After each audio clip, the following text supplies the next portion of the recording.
Alright, just got done training. I'm about to head to someplace to have lunch with the media.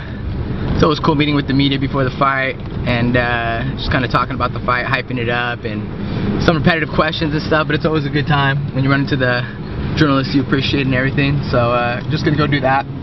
I think it might be more local stuff, so you know, sometimes these things are a little, there's a couple of people, sometimes there's one or two people, or sometimes there's whatever, but yeah, just fulfilling my UFC obligations.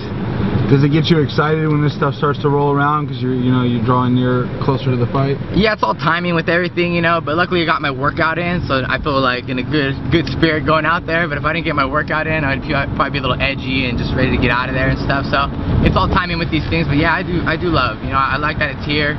You get that nervous chill, but you're also just pumped that it's finally here, you know what I mean? You talked about repetitive questions. What would you want reporters to ask you at this point? You know, asking me at this point, you know, I don't know. That's kind of like their job, you know what I mean? You know, but I know what I don't want them to ask me, you know what I mean? You know? What's that? I don't know. They always ask, oh, well, what do you think about Eddie Alvarez's shit-talking comments, you know? Or, you know, they try to get into like more gossip than just like the techniques of the fight and the matchups and everything. So I know that, but you know, I like some real intelligent questions about the sport, about the martial arts, and maybe about positioning and, you know, some of the judging in the sport. Just like, you know, I'm a geek when it comes to martial arts, you know, that's what I want to talk about more, and sometimes it gets a little more complex, I guess. I wanted to ask you too, what do you think some rule changes could be made to benefit the sport right now? I think one good thing would be like some real rules to like follow along with, you know, like maybe a referee is like giving some sort of points, you know, giving some sort of advantages and some catches, you know, because there's some like close submissions, and you know, and if they can kind of distinguish who's on offense and who's defense, you know, and show people, then people can follow along and know someone's winning, you know.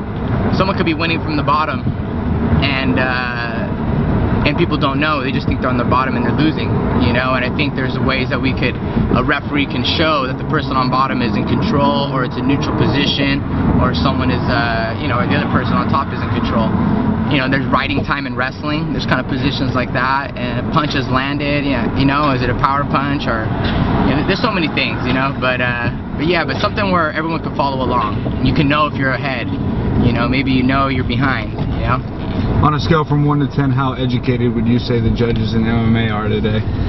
You know, it's hard to say. You know, it's hard to say because I've never really been able to sit down and talk with them. But I've seen some big mistakes in some fights before. You know, and I'm puzzled why someone won or someone lost. And but it seems to happen in boxing as well. So I don't know. What are some recent fights that have really shocked you when it comes to decision? Can you remember off the top of your head? Well, the biggest shock, you know, I love Bisping and stuff, but I know he fought Matt Hamill a long time ago in like the UK, dude, and Matt Hamill totally won that fight, you know. But you know, if they ran it back, I think Bisping would definitely, you know, take that now. But I remember that one was pretty, you know, it's pretty weird. And of course, you know, it's just depending on how you're scoring a fight. You know, they're inconsistent with the aggressor being the winner or the elusive fighter being the winner. You know, I don't know. Sometimes it gets a little confusing. You know, there's no real blueprint to follow. You know, so it's inconsistent. So if there's something we could always follow and know if you're walking forward, you're winning, or knowing that walking forward will not make you win and being elusive is more effective in scoring points on the outside. You know. Well, you and Cowboy Cerrone both fought Ben Henderson. Mm-hmm. He got the nod, you didn't. A lot of people thought that he shouldn't have got the nod and you should have. How did you feel about that fight? And when you look back at the fight, what do you take from it?